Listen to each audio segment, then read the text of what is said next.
We just filed the U.S. Supreme Court on behalf of 29 members of Congress to uphold Election Day and protect election integrity. Of course, this is a moment where you go, okay, we know in 2020, look, we even know back to 2000 even, but we know back to 2020, things got chaotic with how votes were counted, when they were allowed to be counted. Some were counting weeks later as mail-in balloting was happening, and the chaos that erupted over it. This is to really make a standard that ballots postmarked by November 3rd, which we knew last time, continue to arrive after November 3rd, were counted on that 2020 election day.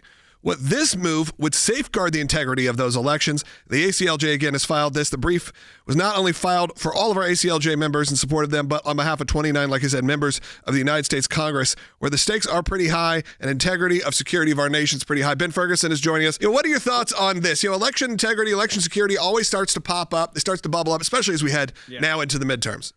Yeah, look, I think this is insane that we're even having to have the conversation. Right. You and I should not be able to look at an election result and then, if we are bad actors, decide that maybe we're going to figure out a way to keep the counting going for days and weeks until we get to the number that we need to overturn an election. Now, let's say that doesn't happen 99.9% of the time.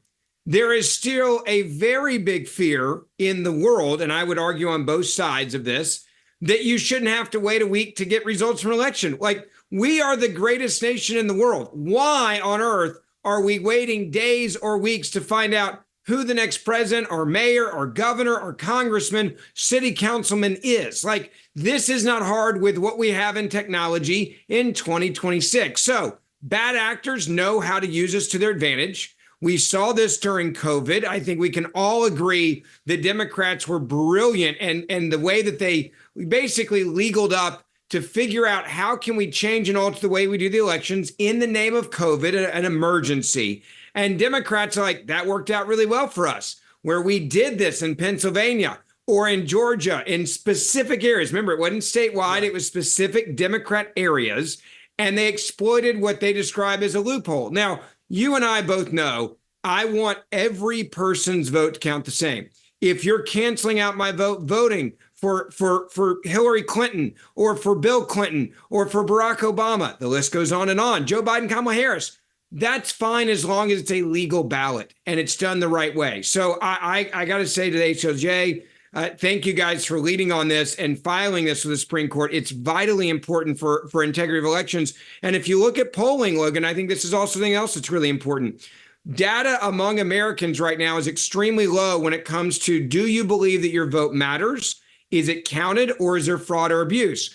We need to get rid of that. I want people to be inspired to go vote because they think their vote actually matters, that their vote means something. And why do we have such low voter turnout and participation? It is because there's a lot of people that believe, well, the system's rigged anyway. So let's have it where that major piece of the pie is gone. Let's not give them the reason to at least believe that it feels that way. I think when you bring up also these elections, I think we were maybe blessed in the last election that it was a pretty clear winner up front for the president. Now, I think when you don't have Trump on the ballot in 3 years, or even with going on the midterms, you're going to see once again if the world is the way it is today, a very, very tight election because it feels like a giant landslide of Reagan-level landslide just maybe happens electorally, but maybe won't happen vote-wise. So we do need to figure this out to make sure these don't go on for weeks and weeks and weeks, especially as we know in a lot of these elections, it's going to be incredibly tight. So when they're incredibly tight, we got to figure it out. No, we got to figure it out. And the American people deserve answers. You don't want delayed answers that then you think, well, maybe there was fraud or abuse, or maybe they found a batch of ballots, or maybe all of a sudden someone randomly drops off 2,000 ballots at a polling station that just randomly show up, or at a mailbox, right? Like, these are the problems that we have right now. I was talking to a CEO of a bank the other day, and we were talking about this issue. He goes, how many times, Ben, have you gone to an ATM and you've never gotten less or more than the amount of money that you want to take out? Yeah. And I'm like, it's never happened, right? If I want $100 out, I get 100. If I put $100 in, it shows up 100 on my thing. How is it that we live in a world where we're so secure in everything else we do, but our elections are still 50 years old? Right. Like, it doesn't make sense. So why would politicians, who you could also argue have unlimited funds, right? We print money. We have trillions of dollars in a deficit. Are you telling me that we can't fix this problem overnight if we wanted to? I believe the reason why it's not fixed is because it's deliberate and it's being done on purpose. There are bad actors that want areas that are gray and loopholes and ways that you can change and alter an election if it doesn't go your way. We've seen that, and we've seen proof of it. I also think there's another big part of this. Democrats want to make sure that legal immigrants have the ability to somehow try to vote. Right. I mean, we got to get to that. We got to get to that. Which we talked about it yesterday. Obviously, the SAVE Act, very popular.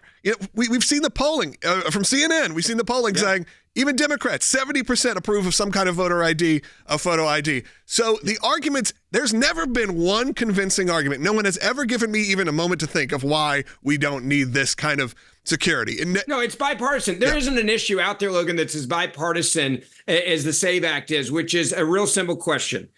Do you or do you not show an ID to vote? Do we make sure you are who you say you are when you go to vote? This is not controversial. Liberals, moderates, and conservatives all agree unanimously on this issue, probably more than any other issue in America right now.